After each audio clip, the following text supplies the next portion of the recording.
أعوذ بالله من الشيطان الرجيم. بسم الله الرحمن الرحيم. قد سمع الله قول التي تجادلك في زوجها وتشتكي إلى الله والله يسمع تحاوركما إن الله سميع بصير.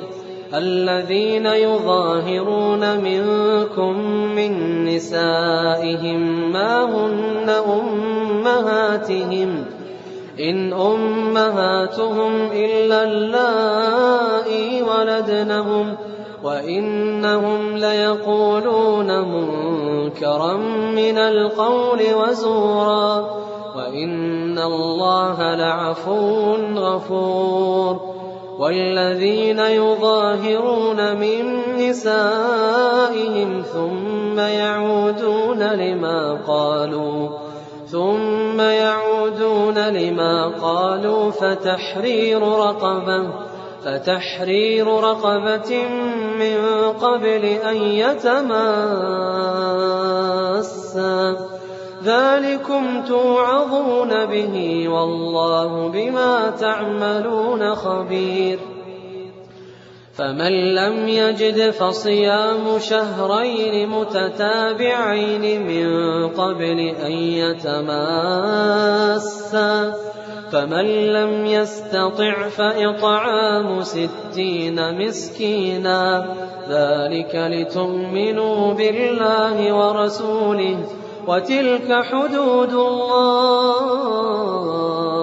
وتلك حدود الله وللكافرين عذاب أليم. إن الذين يحادون الله ورسوله كبتوا كما كبت الذين من قبلهم وقد أنزلنا آيات بينات وللكافرين عذاب مهين.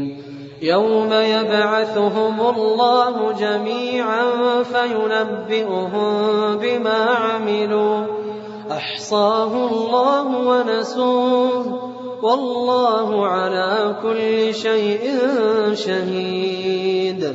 ألم تر أن الله يعلم ما في السماوات وما في الأرض ما يكون من نجوى 3 إلا هو رابعهم ولا 5 إلا هو سادسهم ولا أدنى من ذلك ولا أكثر إلا هو معهم أينما كانوا ثم ينبئهم بما عملوا يوم القيامة إن الله بكل شيء عليم.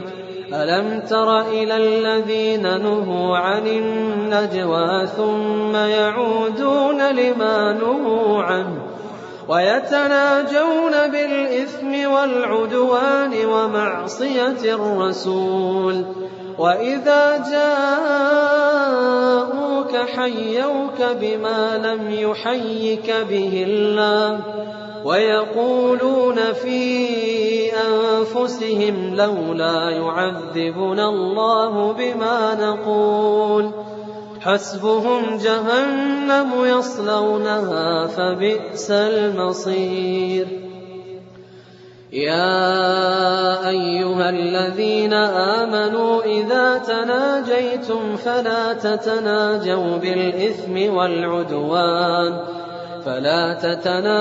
بالإثم والعدوان ومعصية الرسول وتناجوا بالبر والتقوى واتقوا الله الذي إليه تحشرون.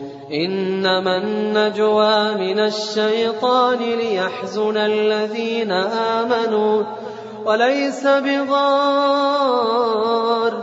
شيئا إلا بإذن الله وعلى الله فليتوكل المؤمنون. يا أيها الذين آمنوا إذا قيل لكم تفسحوا في المجالس فافسحوا يفسح الله لكم، وإذا قيل انشزوا فانشزوا يرفع الله الذين آمنوا منكم والذين أوتوا العلم درجات، والله بما تعملون خبير. يا أيها الذين آمنوا إذا ناجيتم الرسول فقدموا بين يدي نجواكم صدقة، ذلك خير لكم وأطهر، فإن لم تجدوا فإن الله غفور رحيم.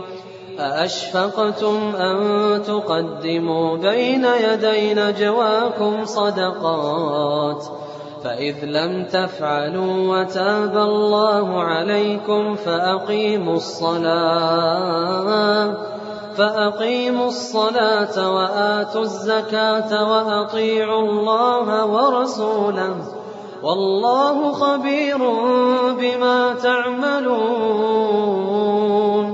ألم تر إلى الذين تولوا قوما غضب الله عليهم ما هم منكم ولا منهم ويحلفون على الكذب وهم يعلمون، أعد الله لهم عذابا شديدا إنهم ساء ما كانوا يعملون. اتخذوا أيمانهم جنة فصدوا عن سبيل الله فلهم عذاب مهين. لن تغني عنهم أموالهم ولا أولادهم من الله شيئا، أولئك أصحاب النار هم فيها خالدون. يوم يبعثهم الله جميعا فيحلفون له كما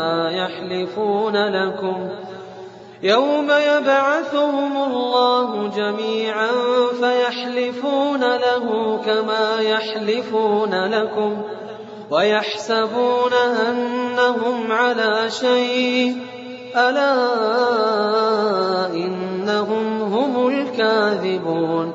استحوذ عليهم الشيطان فأنساهم ذكر الله، أولئك حزب الشيطان، ألا إن حزب الشيطان هم الخاسرون. إن الذين يحادون الله ورسوله أولئك في الأذلين. إن الذين يحادون الله ورسوله أولئك في الأذلين. كتب الله لأغلبن أنا ورسلي، إن الله قوي عزيز. لا تجد قوما يؤمنون بالله واليوم الآخر يوادون من حاد الله ورسوله ولو كانوا آباءهم أو أبناءهم أو إخوانهم أو عشيرتهم، أولئك كتب في قلوبهم الإيمان وأيدهم بروح منه ويدخلهم جنات تجري من تحتها الأنهار خالدين فيها، رضي الله عنهم ورضوا عنه، أولئك حزب الله، ألا إن حزب الله هم المفلحون. الحمد لله والصلاة والسلام على رسول الله وعلى آله وصحبه من والاه. رب اشرح لي صدري ويسر لي أمري واحلل عقدة من لساني يفقه قولي. Allahumma la sahla illa ma ja'altahu sahla wa anta taj'alul hazna in shi'ta sahla. Chers frères et sœurs, salam alaikum wa rahmatullah. J'espère que vous allez toutes et tous pour le mieux, ainsi que vos familles, vos proches, bi'idhnillah. Nous voici pour un nouveau live et nous allons l'ouvrir par le rappel de la soirée, Inch'Allah Ta'ala. Et le rappel de la soirée, nous allons l'articuler autour d'une sourate du Coran que nous avons toutes et tous apprise lorsque nous étions petits. Il s'agit de la sourate Le Temps Al-Asr. Sourate qui n'est composée que de 3 versets. Malgré la concision de cette sourate, celle-ci est chargée en enseignements. Elle est chargée en leçons. Elle est riche en indications.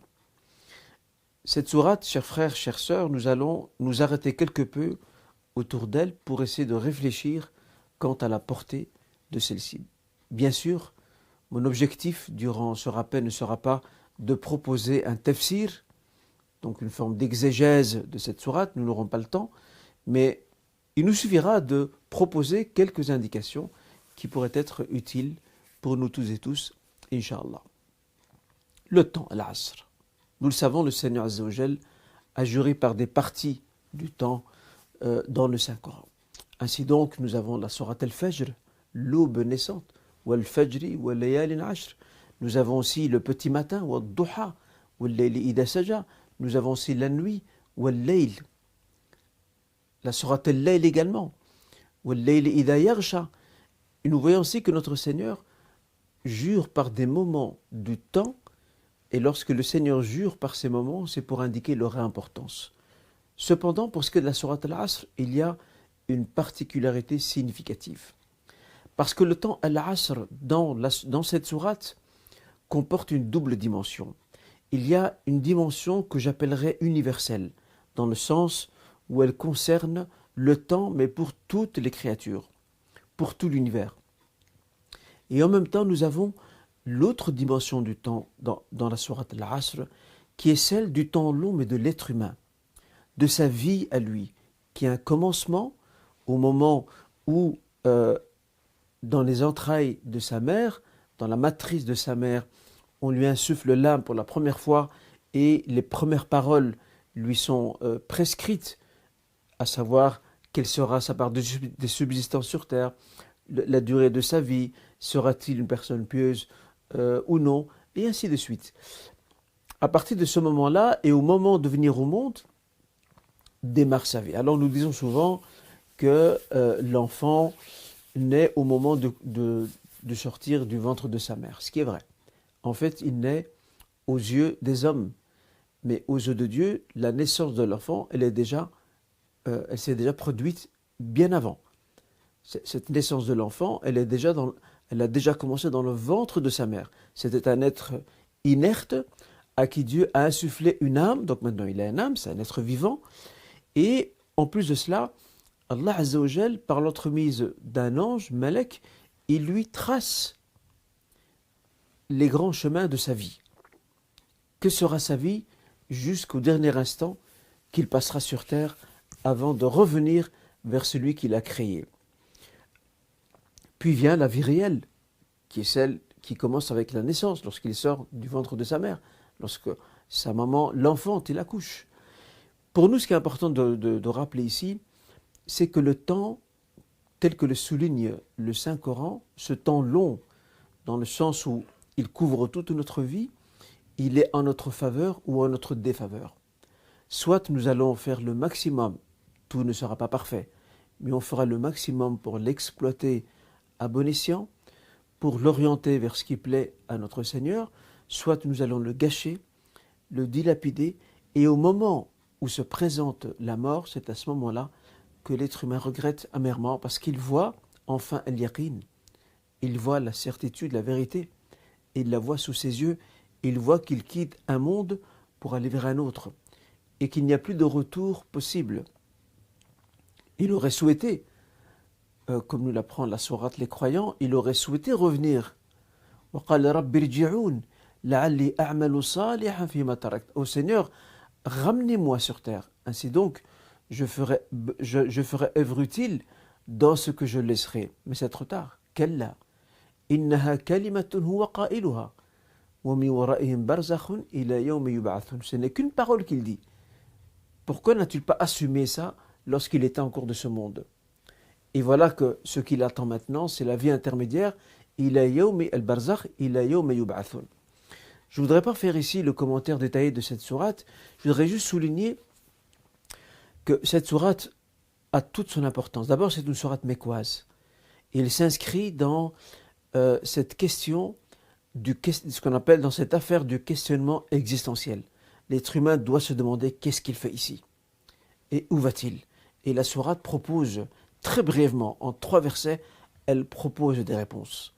Ça, c'est le premier élément. Deuxième élément, la valeur de cette sourate, il n'y a pas de démonstration aussi éloquente ou de propos aussi éloquents quant à sa valeur que cette parole dite par l'imam Shafi'i. Il dit, si Dieu n'avait fait descendre auprès de ses créatures que cette sourate, la sourate Al-Asr, elle leur aurait amplement suffi. Elle aurait suffi pleinement à l'humanité. Pourquoi? Parce qu'elle résume tout. Et ce qui est aussi frappant, c'est que en 3 versets, la sourate Al-Asr va résumer tout ce qui sera détaillé pour chaque verset. On y retrouvera les détails dans toutes les sourates du Coran, dans les 113 sourates restantes du Coran. Nous y retrouverons un chemin détaillé, une voie explicitée et des aspects qui sont étoffés pour que le croyant comprenne qu'est-ce que le temps, pour qu'il comprenne aussi qu'est-ce que la foi, qu'il comprenne qu'est-ce que sont les bonnes œuvres, que signifie la patience et comment s'entraider dans la piété, dans la vertu, dans la droiture, dans la bonté, jusqu'à rencontrer son Seigneur. Ces enseignements fondamentaux résumés en 3 versets, je le rappelle, nous les retrouvons développés, étoffés, détaillés, explicités dans le reste du Coran. Et ça fait partie de l'éloquence du Coran. C'est comme, cette sourate, elle est un peu à l'image, comme la Fatiha aussi, elle est un peu à l'image d'un propos qu'on va dire liminaire, d'un propos introductif, qui introduit pour le reste, qui résume une pensée. C'est un peu ça.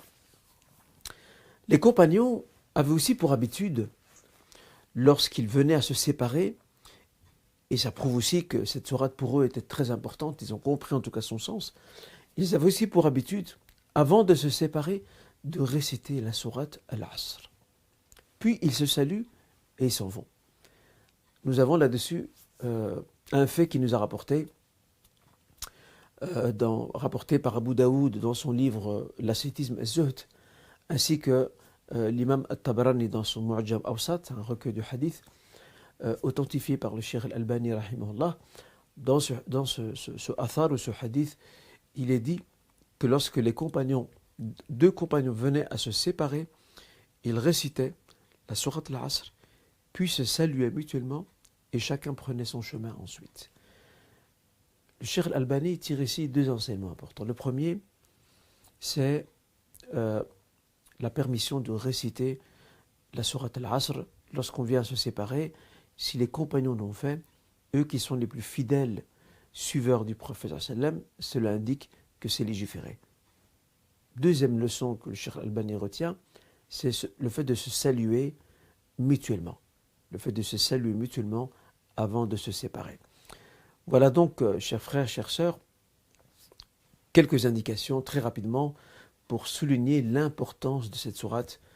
Une sourate que malheureusement aujourd'hui, dans nos prières ou même en ouvrant le Mus'haf ou dans nos révisions, nous répétons mais sans comprendre sa réelle portée. Il serait bien que l'on revienne sur cette sourate, qu'on se concentre autour de ces versets, qu'on se focalise sur ces enseignements. Ainsi donc, serions-nous amenés, Inch'Allah, à tirer profit de cette sourate et surtout, à réfléchir comment faire en sorte que notre vie de tous les jours soit à la lumière de ce que suggère cette sourate et de ce rappel qu'elle nous propose. Wal asr, innal insana lafi khusr, illa alladhina amanu wa amilu salihat wa tawasaw bil haqq wa tawasaw bis sabr. Wal asr par le temps universel, le temps long ou court pour l'être humain. Innal insana lafi khusr, l'homme est certes dans l'errance et la perdition. Pourquoi est-il dans l'errance et la perdition? Parce que l'homme a tendance à oublier. Il a tendance à oublier pourquoi est-il ici. Il a tendance à oublier qu'il y a la mort. Il a tendance à oublier qu'il y a un retour vers son Créateur. إِلَّا الَّذِينَ آمَنُوا وَعَمِلُوا الصَّالِحَاتِ, sauf ceux qui ont cru et qui font bonne œuvre, autrement dit, et qui font bonnes œuvres, autrement dit, ils donnent un sens à leur vie. Ils se préparent pour ce moment fatidique de départ de cette vie et de voyage vers l'autre. وَتَوَاصَوْا بِالْحَقِّ وَتَوَاصَوْا بِالصَّبْرِ, ils se recommandent dans la vérité et ils se recommandent dans la patience, parce que ce chemin qu'ils ont emprunté sera parsemé d'embûches, il ne sera pas facile à le suivre, ils auront beaucoup d'ennemis, beaucoup d'adversaires, beaucoup d'obstacles, de gens jaloux, de gens qui font tout pour les dévier de leur trajectoire.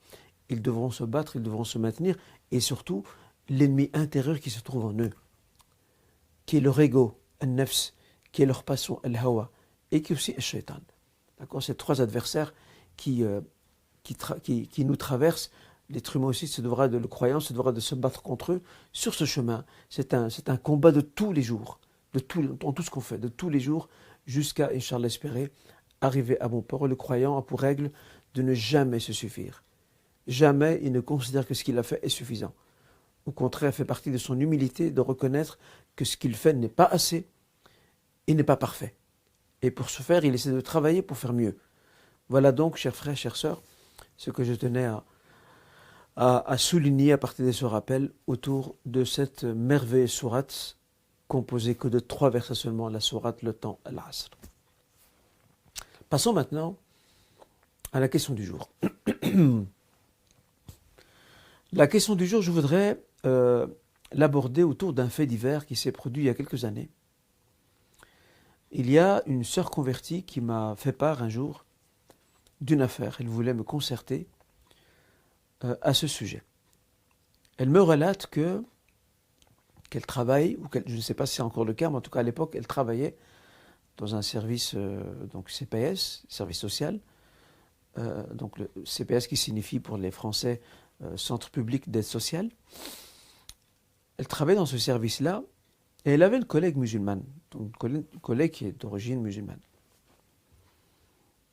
À un moment donné, la sœur convertie a eu affaire à traiter un dossier d'une personne de confession musulmane, mais dont il s'avère que cette personne ne s'est pas montrée honnête et transparente envers le service social. Pourquoi ? Parce que cette personne, elle reçoit donc cette aide sociale. Elle reçoit cette aide sociale, mais il s'avère, selon ce que m'explique cette sœur, en tout cas ce qu'elle m'explique il y a des années, mais on découvre que cet homme a des commerces. Il a des entrées financières suffisantes. Il n'a pas besoin de cette aide sociale. Mais parfois, la cupidité de l'homme le pousse à gratter dans toutes les directions. Ça, c'est une maladie contre laquelle l'être humain doit se battre. Et souvent, la cupidité se couple à la malhonnêteté. Très souvent, la cupidité se couple à la malhonnêteté et malheureusement, ils ne font pas bon ménage. Et donc, la sœur, lorsqu'elle a vu ce dossier, qu'elle a reçu je crois que c'est un rapport d'enquête, elle voulait lancer un signalement par rapport à cet individu pour faute grave. Et sa collègue de confession musulmane a essayé de la dissuader en lui disant non, tu ne peux pas faire ça, c'est un musulman, et tu dois le couvrir. Et la sœur convertie ne comprenait pas. Elle, en toute logique, pour elle, à partir du moment où quelqu'un, quelle que soit sa confession, quelqu'un commet une erreur, il a des comptes à rendre, quel qu'il soit. Alors cette sœur, sa collègue musulmane, l'a tellement perturbée par rapport à ça, qu'elle m'avait interrogé à l'époque. Et j'avais répondu à cette sœur en lui disant, la malhonnêteté n'a pas d'identité, n'a pas de nationalité et n'a pas de confession. Et lorsqu'on a un devoir de corriger quelqu'un ou de lancer un signalement, on ne fait pas de différence non plus. Et là, j'ai envie de dire plus à la collègue de cette sœur convertie qu'à la sœur convertie elle-même. J'ai envie de lui dire, ce n'est pas parce que cette personne qui s'est rendue coupable de cette faute grave, de ce délit, dirais-je, ce n'est pas parce qu'elle est musulmane qu'on doit la couvrir. On ne couvre pas la malhonnêteté. On ne peut pas couvrir la malhonnêteté, d'où qu'elle vienne et quel qu'en soit le responsable. Le prophète sallallahu alayhi wa sallam était clair. Man rasha falaysa minna. Celui qui triche n'est pas des nôtres. Et permettez-moi de citer un autre hadith qui lui est encore plus explicite. Dans ce hadith, le messager dit sallallahu alayhi wa sallam, Unsur akhaka zaliman ou madlouman. Prête assistance à ton frère, qu'il soit injuste ou qu'il soit opprimé. Les compagnons étaient étonnés. Ils ont dit, Hada nansuruhu madlouman, fa kayfa nansuruhu zaliman. D'accord, nous allons prêter assistance à celui qui est victime d'une injustice. Mais comment prêter assistance à celui qui est injuste? Et c'est là que le prophète sallallahu alayhi wa sallam, il précise, Takufu an dhulmeh. Tu l'empêches de commettre une injustice. C'est de cette manière que tu leur rends service en réalité. Donc s'il y a une procédure, j'avais dit à l'époque à cette sœur, s'il y a une procédure légale qui est prévue, il y a peut-être une convocation de cette personne qui sera confrontée à ce qu'elle a fait, une demande d'explication, bref, à partir du moment où il y a une procédure administrative qui doit être lancée, elle doit être lancée quelle que soit la personne. Quelle que soit sa nationalité, sa confession, son origine, sa langue, sa race, ce n'est pas important. Les règles sont les mêmes pour tout le monde. Et la malhonnêteté ne peut pas être réprimée pour certains et tolérée pour d'autres, en aucun cas. Donc je tiens vraiment à souligner ça. Ce n'est pas parce qu'il y a des personnes musulmanes que l'on doit fermer les yeux. La justice et l'adl signifient que les règles s'appliquent pour tout le monde, sans distinction aucune, Inch'Allah Ta'ala. Ça, c'était la question du jour que je tenais absolument à rappeler, parce que malheureusement, parfois, certains ont une gêne. Ce n'est pas la première fois, d'ailleurs, que je reçois ce genre de questions. Parfois, des personnes musulmanes, hommes et femmes qui travaillent dans certains services publics, ont parfois certaines gênes. Ils ne doivent pas avoir de gêne. À partir du moment où une personne commet une erreur, elle doit être rappelée à l'ordre, voire même sanctionnée si le règlement le prévoit, tout simplement. Voilà ce que je tenais à dire par rapport à cette question, en espérant, Inch'Allah, qu'elle est claire pour nous toutes et tous. Alors maintenant, nous allons passer à nos questions, Inch'Allah Ta'ala. La première des questions que je souhaiterais aborder, il faut d'abord que je mette mes feuilles dans l'ordre, mes petites feuilles. Voilà, voilà. Pardonnez-moi. Alors, il y a un couple qui demande et qui s'interroge, qu'en est-il de la fécondation in vitro? Est-elle permise? Je rappelle, la fécondation in vitro, c'est lorsque l'on prend donc les spermatozoïdes de l'homme, de l'époux, et on les place dans les ovules de la femme, de son épouse. Alors si ça se passe, ça se joue entre le couple, il n'y a aucun problème. Si toutes les garanties sont assurées par le corps médical, parce que parfois elles demandent à geler donc les ovules ou certains spermatozoïdes, si toutes les garanties sont prises de manière à ce que ceux-ci ne soient pas utilisés pour d'autres personnes, bien évidemment, lorsque ça reste au sein du couple, il n'y a aucun problème. Et puis, c'est un moyen, parmi d'autres, pour pouvoir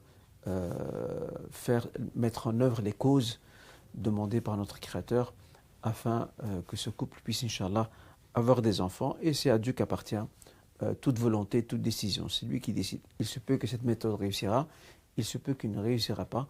Quoi qu'il en soit, le croyant se doit de s'en remettre pleinement au jugement de son Créateur. Pourquoi? Parce qu'il est le sage avec un grand S. Voilà, ça s'arrête à ça. Certains couples divorcent civilement dans le but d'augmenter l'allocation de chômage, par exemple. Qu'en pensez-vous? Alors ici, il y a déjà deux aspects qu'il faut bien séparer.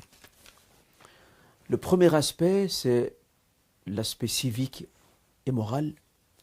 Il ne fait aucun doute que ces couples qui procèdent à une séparation civile, tout en restant mariés, je vais revenir sur ce point, Inch'Allah, très bientôt, commettent non seulement un grave délit, mais une très grande faute morale. C'est de la triche, c'est de la malhonnêteté, et ça n'a pas un autre nom. Soyons bien clairs là-dessus. Je rappelle ce qu'on va dire à l'instant. Le prophète sallallahu alayhi wa sallam dit Man rasha falaysa minna. Celui qui triche n'est pas des nôtres. C'est une faute morale, sans aucun doute. Et comment ce couple peut-il espérer la baraka dans sa vie, la baraka dans ses moyens de subsistance, la baraka dans sa descendance, s'il use de méthodes qui sont en soi clairement illicites? Nous sommes pas seulement engagés au nom de la citoyenneté par un contrat civique avec l'État et la société, nous sommes aussi engagés par un contrat moral. Et ce contrat moral nous oblige à respecter certaines obligations qui doivent être les nôtres. Certains n'aiment pas ce discours. Je me souviens d'un frère qui, il n'y a pas longtemps, m'a dit j'ai divorcé civilement, ça m'a pris des années, c'était des problèmes. Moi, je ne souhaiterais plus me remarier civilement, ce ne sont que des problèmes.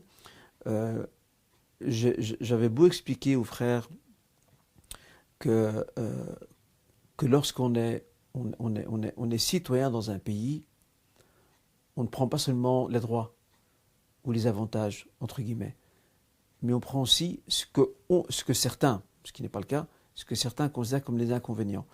Et moi je dirais autrement, on prend les droits et les devoirs aussi. On les met tous les deux dans les balances. Et pour ce faire, je tiens une fois de plus à rappeler que le mariage civil est une garantie parmi bien d'autres du sérieux de l'engagement. Nous ne sommes plus à l'époque des compagnons qui donnaient leur parole au nom de leur créateur et on pouvait dignement leur faire confiance. Pourquoi? Parce qu'ils étaient habités par suffisamment de piété et de crainte révérentielle de leur créateur pour faire un faux pas. Ce n'est pas le cas aujourd'hui. Ce n'est vraiment pas le cas aujourd'hui. Alors ces documents-là sont très importants, je ne vais pas revenir dessus, j'en ai déjà parlé dans d'autres lives, mais je me permets d'insister sur ce point fondamental.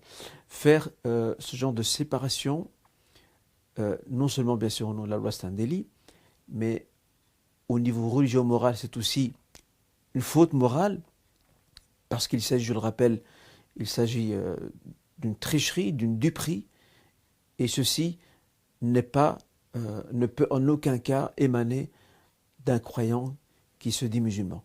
Ça ne peut pas émaner de sa personne. Le prophète sallallahu alayhi wa sallam a dit un jour, on lui a demandé, est-ce qu'un croyant peut-il être amené à voler? Il dit oui.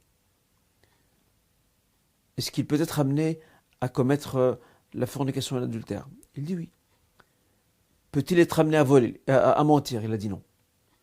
Cela signifie ici que un croyant, attention, la parole prophétique n'est pas une incitation à commettre ces fautes-là, non. Mais tout simplement, le prophète veut rappeler que ça peut arriver que par faiblesse, quelqu'un vole. Le vol est un délit, bien évidemment. Par faiblesse, il bascule dans la fornication et l'adultère. C'est également un délit. C'est également un péché. Mais le prophète, là où il va s'arrêter, non, le croyant ne peut pas mentir. Et celui qui va déclarer qu'il divorce de son épouse auprès du juge, alors que dans son fort intérieur, il sait très bien que ce n'est pas le cas, qu'il va continuer à animer une vie conjugale en séparant le civique du religieux, ça c'est en soi une très grave faute et ça interroge longuement la sincérité de ce couple et aussi, ça interroge aussi la piété et enfin la baraka qu'ils espèrent derrière cet agissement. Alors maintenant, qu'en est-il de leur mariage religieux proprement dit? C'est un point sur lequel je vais encore revenir tout à l'heure. Alors pour ce qui est du mariage religieux, il est clair que devant Dieu, ils sont toujours mariés. Sauf, ce qui n'est pas le cas d'ailleurs, si ce couple se présente pour signer les documents du divorce et que le mari a l'intention de divorcer, ce qui n'est pas le cas d'ailleurs pour ceux qui s'adonnent à cette triche, s'il a l'intention de divorcer, oui, ça compte pour un divorce religieux. S'il n'a pas l'intention de divorcer, ça ne compte pas pour un divorce religieux. Mais le problème n'est pas là. Quel baraka y a-t-il s'ils sont toujours mariés devant leur créateur et qu'à côté de ça, ils commettent des fautes graves et un manquement très grave à leur éthique et à leur piété? Quel est l'avantage de rester marié charan religieusement en commettant ce genre de fautes en parallèle? J'aime à citer ce proverbe arabe qui dit لا تكن ممن يبني قصرا ويهدم مصرا. Ne sois pas de celles et ceux qui cherchent, bien sûr l'expression ici où le proverbe est imagé, ne sois pas de celles et ceux qui cherchent à construire un château tout en détruisant le contrée. Autrement dit, tu regardes juste tes petits intérêts, mais même si tu dois bafouer toutes les règles, en dehors de la sphère de tes intérêts, ce n'est pas trop grave. Ça, c'est bien évidemment, ce n'est pas l'habitude, ou ce n'est pas l'attitude qui scie aux croyants et à la croyante, Wallahu a'lam. Voilà. En tout cas, ces gens-là vivent dans le mensonge, ils vivent dans le péché, ils vivent dans la triche, et ça leur suffit comme faute s'ils ne se réveillent pas, s'ils ne se repentent pas, et s'ils ne corrigent pas ces fautes graves qu'ils ont commises. Wallahu a'lam. On va prendre une troisième question, puis nous allons marquer un temps de pause, Inch'Allah. Une personne a versé sa zakat par erreur à une autre qui s'avère ne pas être dans le besoin. Doit-elle s'en acquitter à nouveau? Alors ici, tout dépend de la situation. J'ai développé cet aspect dans mon livre sur la zakat. Je rappelle, ouvrage qui est disponible dans les librairies. Si la personne ne s'est pas renseignée, a donné au premier venu, avec négligence, cette personne, oui, elle devra se réacquitter de la zakat une deuxième fois. En revanche, si une personne donne la zakat à une personne, pensant que selon l'apparence de cette personne, ou selon l'indication que lui a donnée une personne tierce, cet individu serait dans le besoin, ou cette famille serait dans le besoin.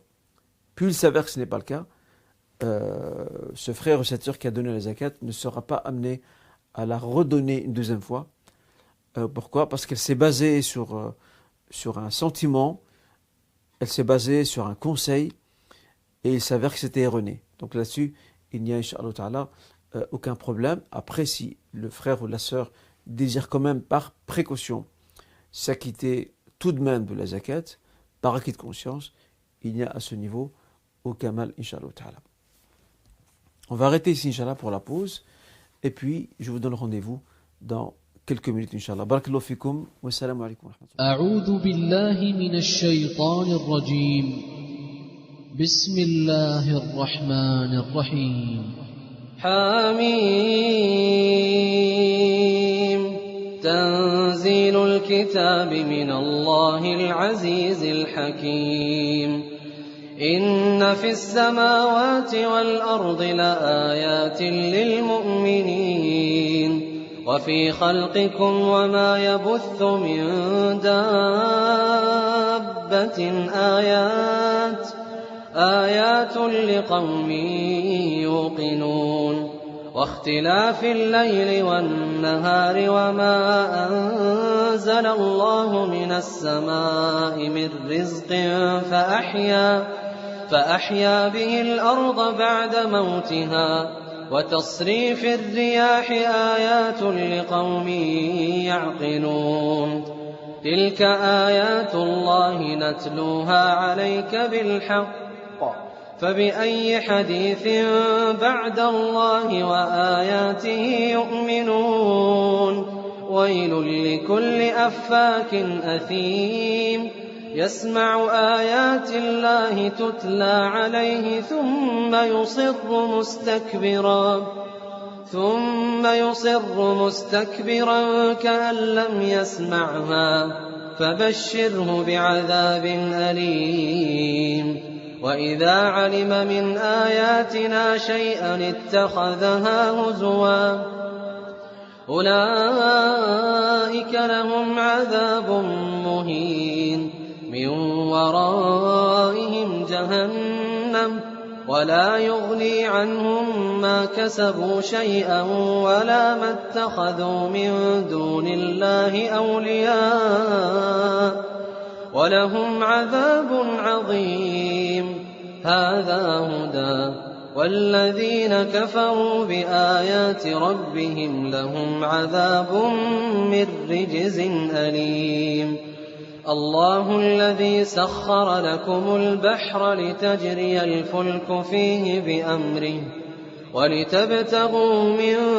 فضله ولعلكم تشكرون وسخر لكم ما في السماوات وما في الأرض جميعا منه إن في ذلك لآيات لقوم يتفكرون قل للذين آمنوا يغفروا للذين لا يرجون أيام الله ليجزي قوما بما كانوا يكسبون من عمل صالحا فلنفسه ومن أساء فعليها ثم إلى ربكم ترجعون ولقد آتينا بني إسرائيل الكتاب والحكم والنبوة ورزقناهم من الطيبات وفضلناهم على العالمين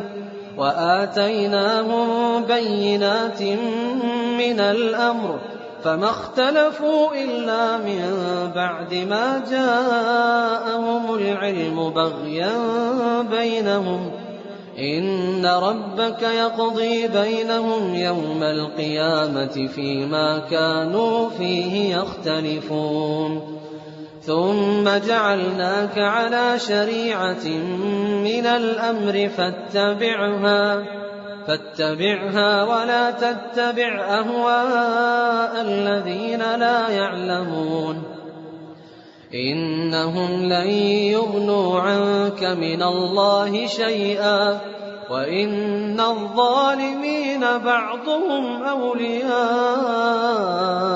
بعض والله ولي المتقين هذا بصائر للناس وهدى ورحمة لقوم يوقنون أم حسب الذين اجترحوا السيئات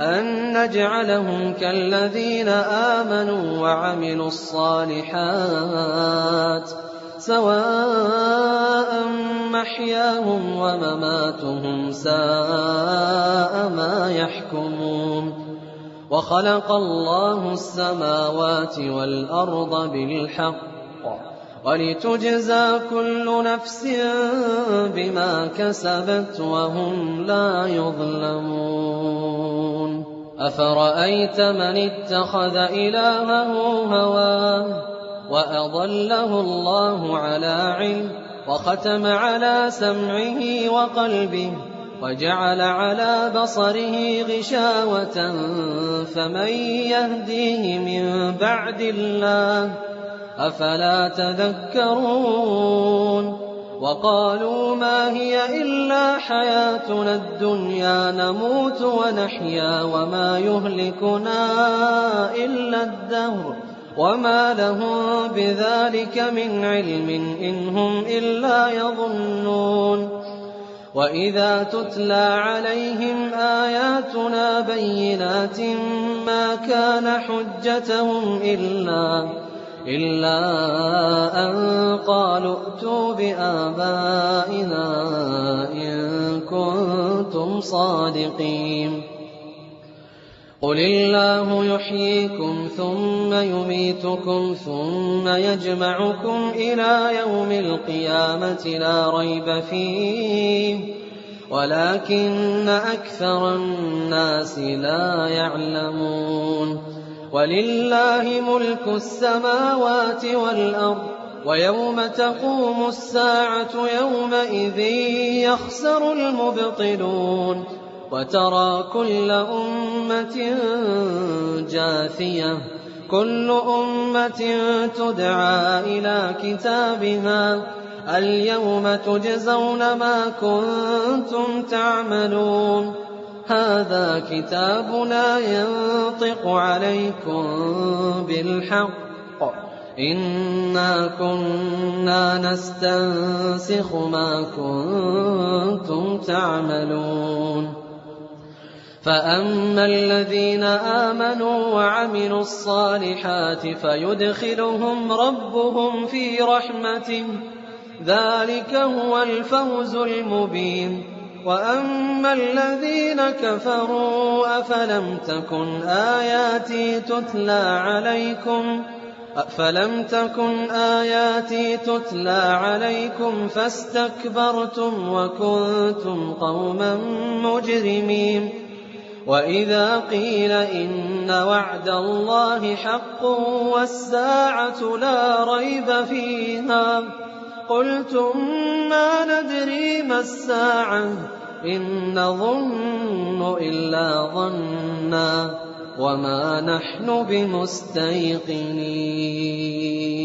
وبدا لهم سيئات ما عملوا وحاق بهم ما كانوا به يستهزئون وقيل اليوم ننساكم كما نسيتم لقاء يومكم هذا ومأواكم النار وما لكم من ناصرين وقيل اليوم ننساكم كما نسيتم لقاء يومكم هذا ومأواكم النار وما لكم من ناصرين ذلكم بأنكم اتخذتم آيات الله هزوا وغرتكم الحياة الدنيا فاليوم لا يخرجون منها ولا هم يستعتبون فلله الحمد رب السماوات ورب الأرض رب العالمين وله الكبرياء في السماوات والأرض وهو العزيز الحكيم. Alhamdulillah, wassalatu wassalamu ala rasulillah wa ala alihi wa sahbihi wa min walah. Chers frères et sœurs, salam alaikum wa rahmatullah. Je vous souhaite la bienvenue pour la suite de notre live, Inch'Allah. Reprenons donc nos questions. Une personne a acheté une maison à crédit il y a très longtemps, puis a regretté son geste, s'est repenti et a revendu cette maison.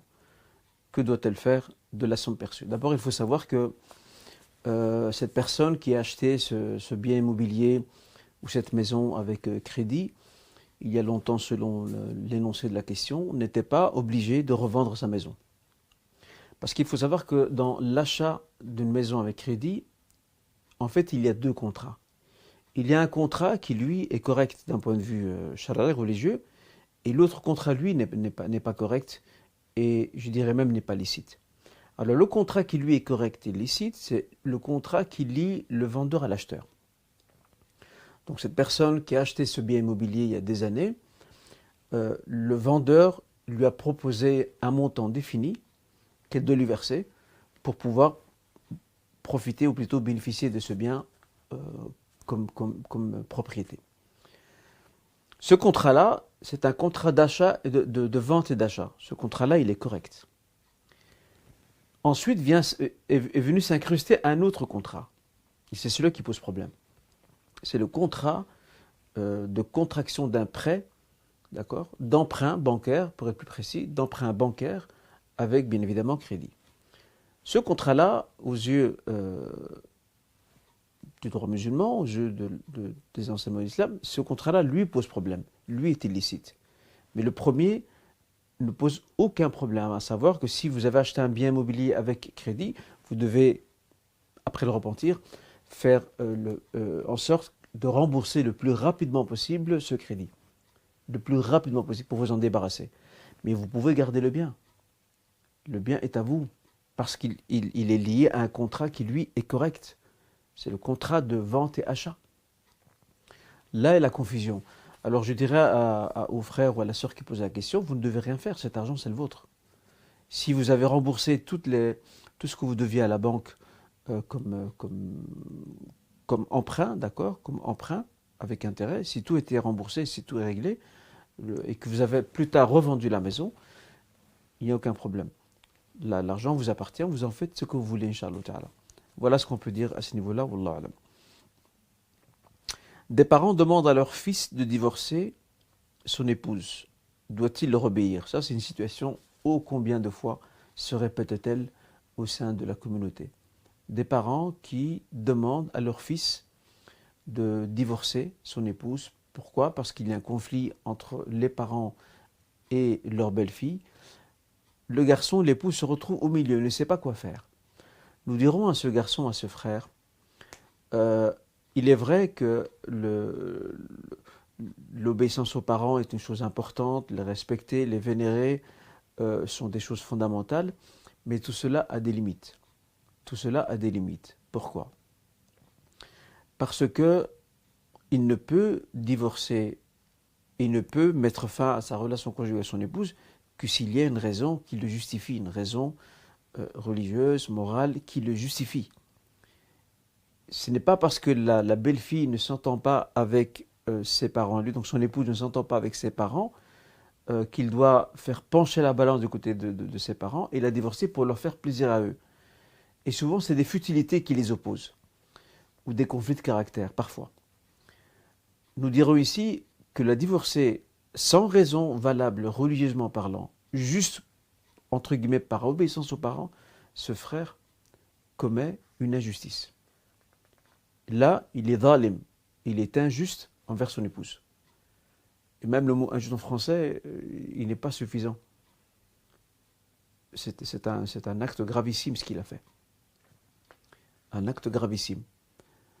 Le prophète dit La ta'ata li makhlouq fi ma'siyati al-khaliq. Il n'y a pas d'obéissance à une créature dans la désobéissance au Créateur. L'époux ne peut pas obéir à ses parents pour divorcer son épouse sans raison valable, parce qu'agissant ainsi, il désobéit à son Créateur. Parce qu'Allah Azza wa Jalla a permis le divorce s'il y a des raisons qui justifient ce divorce. D'accord? Donc ici, les parents ne peuvent en aucun cas déjà interférer dans cette affaire, et le fils ne doit surtout pas donner suite à cette demande. Et malheureusement, certains parents, surtout les mères, utilisent la pression morale et affective en disant voilà, je suis ta mère, le paradis est sous mes pieds. Tout ce discours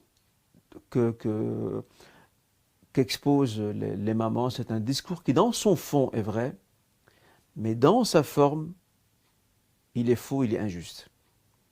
Parce que s'il est vrai que le paradis est sous les pieds des mères, s'il est vrai que la mère occupe un rang très important dans nos enseignements, la mère ne peut pas utiliser cet avantage qui est le sien, que Dieu lui a donné.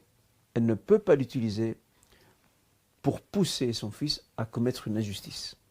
En aucun cas. Et le garçon ne peut pas se plier à ce diktat imposé par ses parents ou par sa mère surtout dans ce genre d'affaires.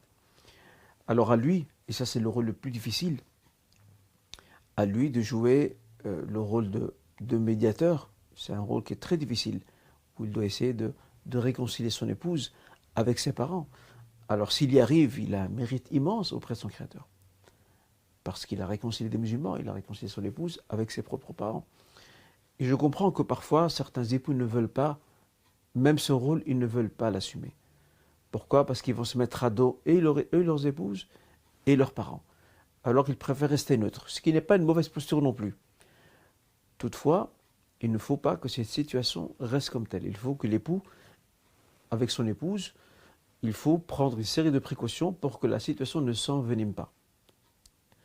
Voilà ce que je tenais à dire par rapport à ça, quitte même à faire intervenir d'autres membres de la famille qui ont de l'influence auprès des parents pour les faire raisonner, pourquoi pas. Sinon, s'ils n'arrivent pas, qu'ils prennent des précautions de manière à préserver sa vie de couple, et surtout s'il y a aussi des enfants, et à garder la même relation avec ses parents et apprendre, il ne faut pas avoir peur, à apprendre parfois à mettre des lignes, à tracer des lignes aux parents, de manière à ce que les parents ne les franchissent plus.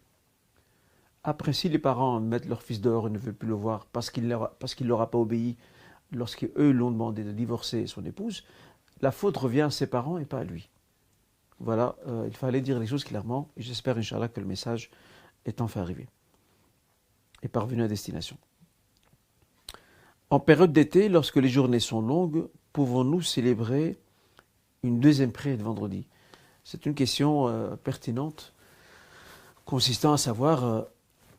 Vous savez que lorsque les journées sont longues pendant l'été, la prière de l'Asr est aux environs de 18h, Al-Dhuhr est aux environs de 14h, même un peu avant. Alors peut-on célébrer une deuxième Jumu'ah?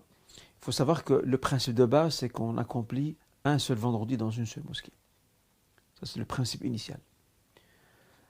À moins qu'on puisse aider certaines personnes qui ne peuvent pas prier le Jumu'ah à l'heure parce qu'elles sont au travail, parce qu'elles sont aux études, et qu'on veut les aider de manière à ce qu'elles puissent accomplir leur devoir d'assister à la prière du Jumu'ah, les mosquées peuvent dans ce cas prévoir une deuxième célébration de vendredi, un peu avant l'Asr, et de préférence avec un autre imam, pas le même que le premier.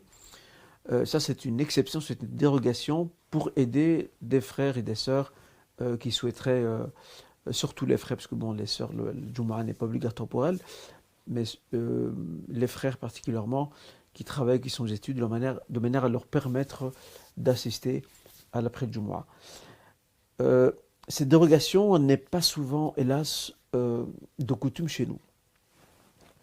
Dans la communauté ici en Belgique, je ne sais pas pour ce qui est de la France, mais en tout cas ici en Belgique, ce n'est pas monnaie courante de voir ça, c'est même rare.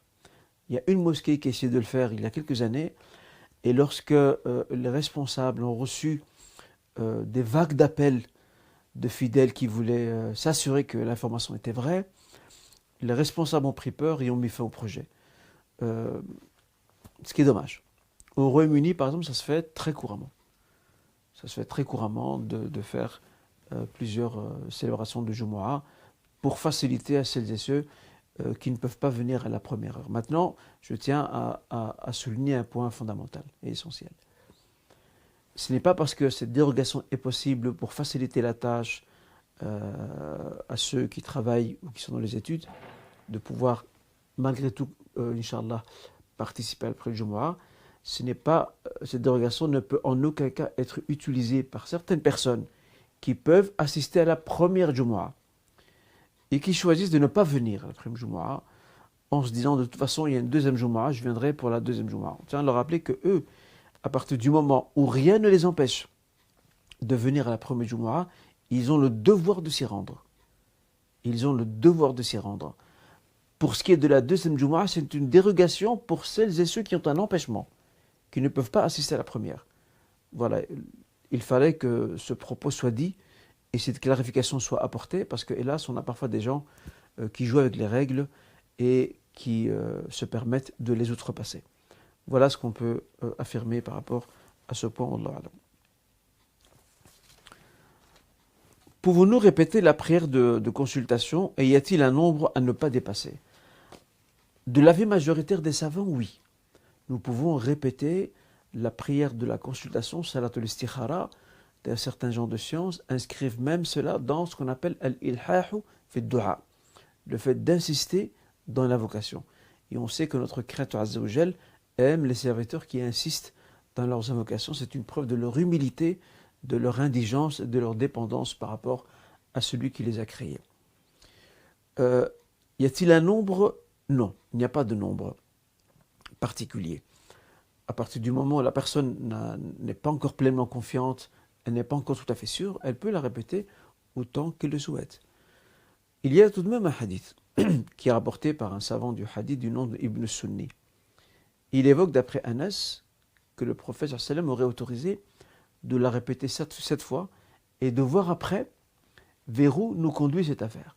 Autrement dit, vers quoi notre cœur penche. Malheureusement, ce hadith n'est pas authentique.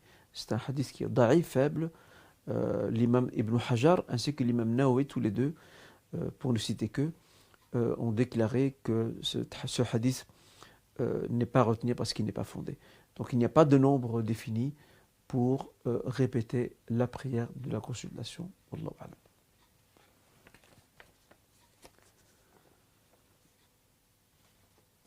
L'avant-dernière question.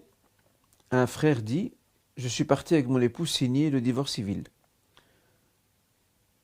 Sommes-nous aussi divorcés religieusement ?» Ça rejoint la question que nous avons traitée avant la pause concernant celles et ceux qui vont proclamer des divorces civils dans le seul but de tricher, d'être malhonnête et de mentir. C'est le même principe ici, à savoir que si un frère se rend avec son épouse pour signer des documents civils de divorce, il faut savoir que la signature de documents pour un divorce font office de formulation du divorce, ou plutôt de formulation implicite de divorce. Je m'explique.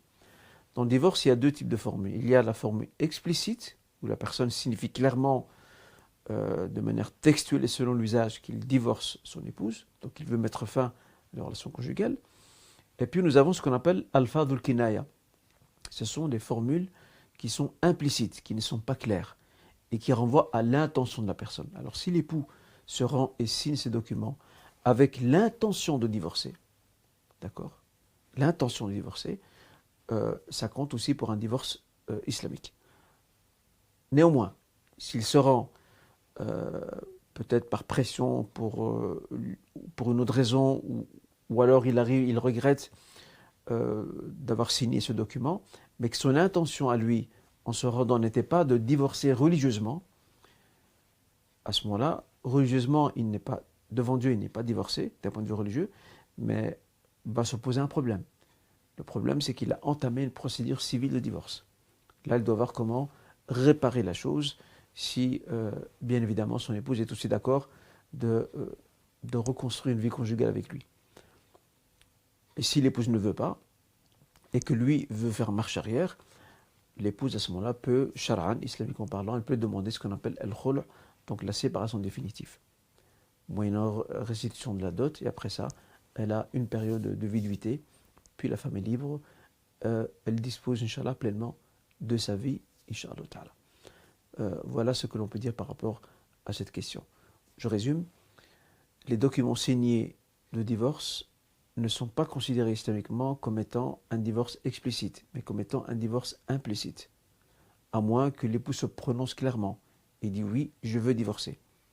Là oui. Ou qu'il ait l'intention, qu'il a intériorisé, et cette intention l'amenait également à ça. Et c'est pour ça que les époux doivent être honnêtes, parce que certains jouent avec ça.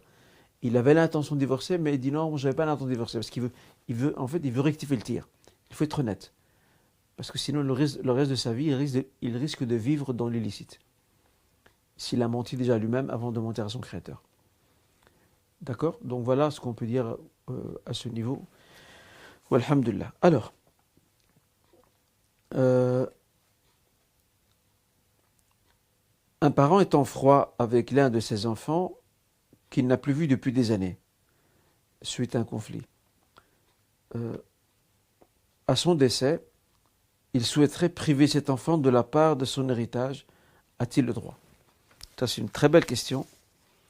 C'est une très très belle question, dans le sens où il arrive parfois que des parents soient en froid avec l'un de leurs enfants et que cet enfant, ce qui est chose gravissime quand même, rompe les liens avec ses parents pendant des années, il ne les voit plus. Ça, en soi, c'est grave. Et je vais vous dire une chose au passage. Moi, j'ai connu des frères qui ont rompu les liens de famille.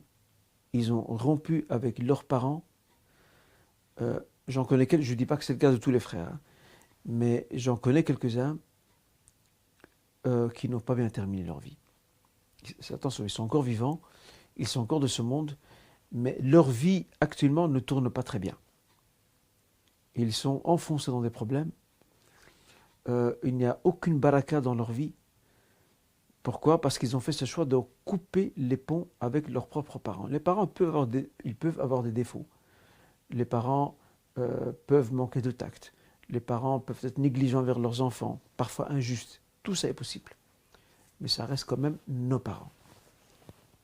Après qu'un enfant cherche à se protéger lui-même contre les méfaits d'un de ses parents, oui, il n'y a pas de souci. Mais de là à rompre définitivement avec eux, ça non.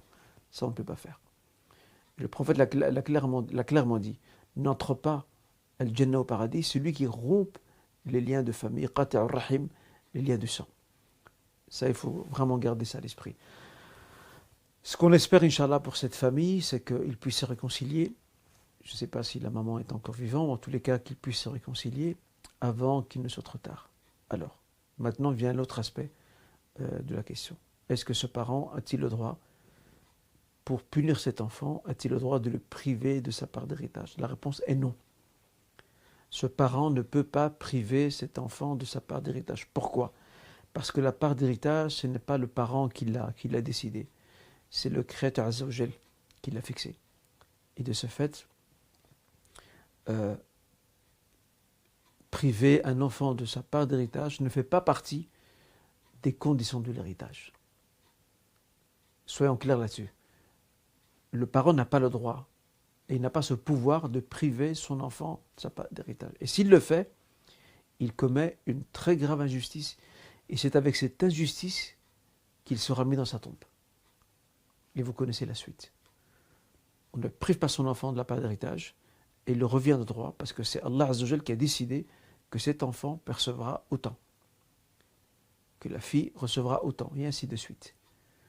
Et le conflit, nous espérons qu'il soit résolu, que la réconciliation retrouve son droit et sa place avant le décès, parce que souvent, le regret se produit bien après, malheureusement.